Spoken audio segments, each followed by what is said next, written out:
Everyone welcome back to my YouTube channel. तो आज के इस वीडियो में हम एक और आर्टिकल कवर के ऊपर बात करेंगे which is on climate finance, और इसमें एक बहुत इंपॉर्टेंट कंसेप्ट के बारे में बात करेंगे which is called voluntary carbon offset. काफ़ी इंटरेस्टिंग लगा, थोड़ा टेक्निकल आर्टिकल है, मज़ा आया पढ़ करके, तो मैंने सोचा कि आपके साथ पूरे डिटेल में शेयर करते हैं और ग्लोबली क्या चल रहा है, इंडिया में क्या हो रहा है, सब कुछ इसमें बात करेंगे। और काफ़ी इंपॉर्टेंट क्वेश्चन बन सकता है इसमें से, कोई मुश्किल काम नहीं है, राइट।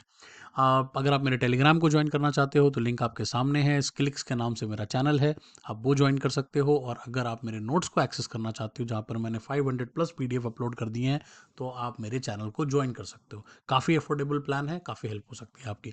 लेट्स बिगिन, अब पढ़ना शुरू करते हैं कि भाई मैटर है क्या। तो सबसे पहले जो टर्म आजकल बहुत ज़्यादा फेमस हो रहा है क्लाइमेट फाइनेंस में, ये COP29 में, वो है NCQG, that is called new collective quantified goal. अब ये है क्या? The NCQG is a central of discussion in COP29, aim to define the financial commitments from the developed to developing countries for the climate action.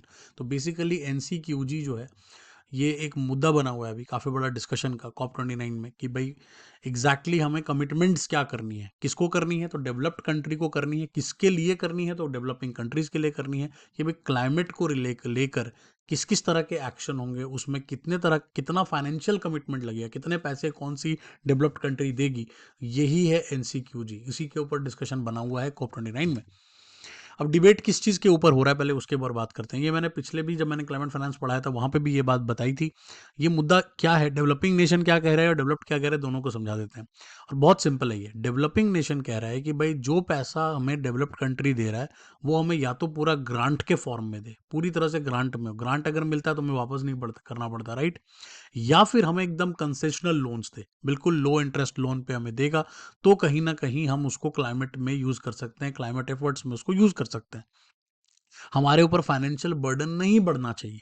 Developing country अपनी जगह पर ये बात कर रही है। डेवलप्ड कंट्री क्या कह रहा है, वो ये कह रहा है कि हम जो भी पैसा देंगे, वो इन्वेस्टमेंट के लिए देंगे, या उसको लोन्स के फॉर्म में देंगे, या वो फाइनेंसिंग मैकेनिज्म के अंडर ही देंगे, जिसमें कुछ ना कुछ प्रॉफिट मेकिंग होनी चाहिए, प्रॉफिट होना चाहिए। तो डेवलप्ड कहता है प्रॉफिट दो, डेवलपिंग कहता है ग्रांट दो। इसी चक्कर में रस्सी के तहत रस्सी बीच में फंस गई है, कहीं पहुंच नहीं पा रही। सिग्निफिकेंस क्या है इस चीज़ के बारे में बात करते हैं, तो कहीं ना कहीं एक क्लियर अगर डेफिनेशन हो जाता है कि भाई फाइनेंशियल फ्लो कैसा रहेगा क्लाइमेट एक्शन को लेकर के, तो ये एम्बिग्यूटी कहीं ना कहीं खत्म हो जाती। और तभी इसी चीज़ को तो आप रियल क्लाइमेट फाइनेंस कहोगे ना भाई, क्लैरिटी से पता तो चले भाई कौन कितने पैसे दे रहा है, किसको दे रहा है। तो वो कहीं ना कहीं क्लैरिटी नहीं बन पा रही है इस टाइम पे। अब आते हैं उस टर्म के बारे में जिसके ऊपर अभी ये पूरा आर्टिकल था, और बहुत इंटरेस्टिंग ये बात है, voluntary carbon market and offsets. और आपको ये चीज़ पहले से पता थी या नहीं पता थी, आप कमेंट सेक्शन में येस और नो जरूर बताना कि आपको पहले से आपने ये टर्म पढ़ा था कि नहीं पढ़ा था। अब वॉलंटरी कार्बन ऑफसेट्स होते क्या है, पहले ये समझते हैं। तो they are credit purchased by individual और corporations to offset their greenhouse gas emission by investing into emission reduction. अब होता क्या है, कुछ कुछ कॉर्पोरेशंस या कुछ कुछ इंडिविजुअल्स ग्रीन हाउस एमिशन बहुत ज़्यादा कर रहे हैं, राइट। तो वो उस चीज़ को कंपनसेट करने के लिए क्या करते हैं कि वो इन्वेस्ट करते हैं कहाँ पे, कुछ प्रोजेक्ट्स में, जो टिपिकली डेवलपिंग कंट्रीज में होता है। मतलब वो दिखाते हैं कि भाई मैं यहाँ पे तो नहीं इसको कंट्रोल कर सकता, बट मैं क्लाइमेट की चिंता करता हूँ, इसीलिए मैं अपने पैसे जो हैं लगा रहा हूँ इन प्रोजेक्ट्स के ऊपर डेवलपिंग कंट्रीज में, जिसके लिए आप मेरे को यहाँ पर, मैं अगर कुछ कर भी रहा हूँ, ग्रीन हाउस एमिशन ज़्यादा भी हो रहा है मेरा, तो प्लीज़ उसके साथ मेरे को, मतलब एक तरह से बैलेंसिंग करने वाली बात हुई कि भाई यहाँ पर हम जो कह रहे हैं पाप कर रहे हैं, तो हम कहीं और जाके थोड़ा पुण्य कर देते हैं, तो उससे कहीं ना कहीं मैटर थोड़ा सॉर्ट आउट हो जाएगा। तो ये होता है वॉलंटरी कार्बन ऑफसेट, ठीक है। ग्लोबल मार्केट वैल्यू देखें इस चीज़ की, तो ऑब्वियसली 2005 से अब तक में तो ऑलमोस्ट $11 बिलियन की ये पूरी मार्केट बन चुकी है। वाइड स्प्रेड एडॉप्शन हुआ है इस चीज़ का, काफ़ी कंपनीज ये काम करना शुरू कर चुकी हैं। इश्यूज़ क्या है, करंट जो प्रैक्टिसेस हैं उसमें क्या मैटर चल रहा है, क्या प्रॉब्लम्स है, उसके बारे में बात करते हैं। पहला तो लो रिटर्न्स टू कम्युनिटीज़। अब जनरली जब कहा जाता है कि भाई फाइनेंशियल बेनिफिट्स दिया जाएगा, कार्बन क्रेडिट्स ले रहे हो आप, राइट, उसके बदले में, राइट, आपको कार्बन क्रेडिट्स मिलते हैं जब आप इन्वेस्ट करते हो, फाइनेंशियल बेनिफिट्स दिखाते हो कि हमने किया, लेकिन एक्चुअली में सारा पैसा इंटरमीडियरीज ले जाते हैं, डेवलपर, कंसल्टेंट, ऑडिटर, ये सारा पैसा बीच से गायब कर लेते हैं, और जिनको फ़ायदा मिलना चाहिए उनको कोई भी ग्राउस रूट लेवल पे फ़ायदा नहीं मिलता, राइट।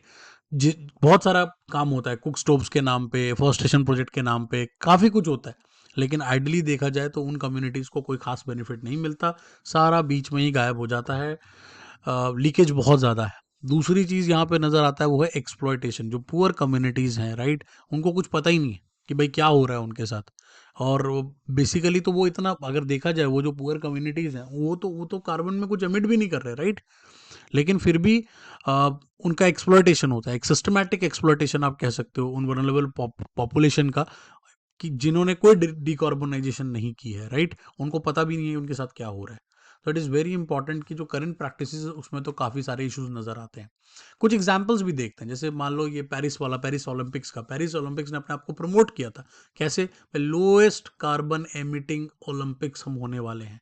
और इसके लिए उन्होंने कार्बन ऑफसेट का सहारा लिया। उन्होंने क्या कहा कि भाई केनिया में, डीआरसी, नाइजीरिया, इनमें जाके हम कुक स्टोव के प्रोजेक्ट्स लगाएंगे, ठीक है? रवांडा ने में जाकर के हम एक, उन्होंने गटारे प्रोजेक्ट किया वहाँ पे, जहाँ पे उन्होंने भाई कहा कि जनरेटिंग ऑफसेट बाय रिपेयरिंग वहाँ के जो बोरवेल्स हैं उनको हम कहीं ना कहीं रिपेयर करेंगे, जो कि ये एज्यूम किया जा रहा था कि उससे कहीं ना कहीं फायरवुड की कमी कम होगी, और बॉइलिंग वाटर जो वहाँ पे लोग यूज़ करते हैं, राइट?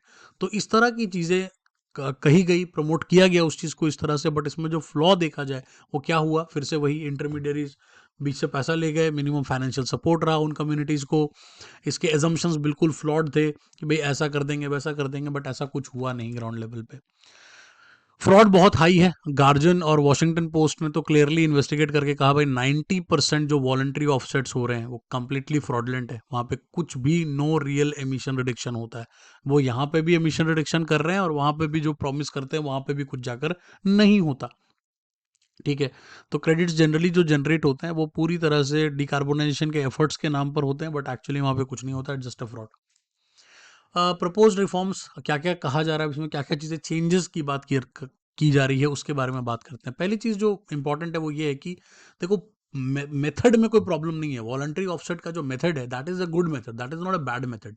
बट प्रॉब्लम वहाँ पे इंटेंट की नजर आती है कि लोग कहते कुछ हैं करते कुछ हैं। तो ये पावरफुल टूल है अगर आप इसको रेगुलेट करो प्रॉपरली।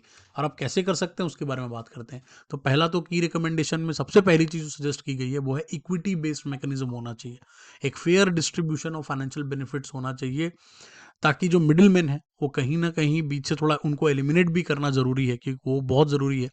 प्लस इंश्योर करना कि वो लोग सही तरह से डिलीवर कर रहे हैं या नहीं कर रहे हैं।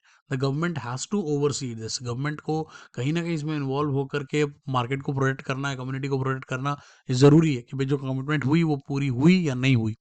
प्लस मिनिमम फ्लोर प्राइसिंग होना चाहिए, एक बेसलाइन प्राइस सेट करो, ठीक है, ताकि एक्सप्लॉयटेशन होना बंद हो, राइट? एक फेयर कंपनसेशन हो उन लोगों को जिन लोगों के लिए कमिटमेंट की जा रही है। रॉयल्टी बेस्ड पेमेंट होनी चाहिए। रिकरिंग पेमेंट रखो, एक बार में पेमेंट मत करो, रिकरिंग पेमेंट रखो।